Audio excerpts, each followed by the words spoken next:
এই পৃথিবীতে যার বাবা নাই তার কষ্টটা পৃথিবীর কেউ বোঝে না, শুধুমাত্র সেই ব্যক্তিটাই কিন্তু বুঝে বাবা নামের বট গাছটা কত বেশি শক্তিশালী এবং পাওয়ারফুল থাকে।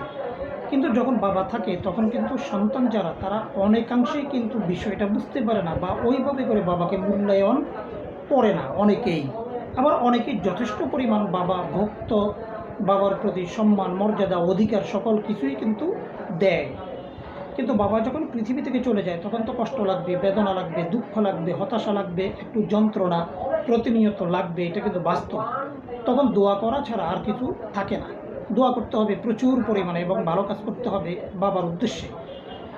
কিন্তু যাদের বাবা নাই, আমার কথা হচ্ছে তারা যেন চাচা জেঠা এবং বাবার বন্ধু যারা তাদের সাথে সুসম্পর্ক রাখে, শ্রদ্ধা করে, সম্মান করে, তাহলে বাবার কিছুটা হলেও ফ্লেভার কিন্তু পাওয়া যাবে। কারণ চাচা জ্যাঠা যারা তাদের কাছে বাবার একটা ফ্লেভার কিন্তু থাকে। তবে এটাও মনে রাখতে হবে, অনেক চাচা জ্যাঠা এরা কিন্তু ভালো হয়, আবার মাঝে মধ্যে অনেক পরিবারে বাবা জ্যাঠা যারা সম্পদের লোভে তারাও কিন্তু একটু অমানুষও কিন্তু হয়ে থাকে।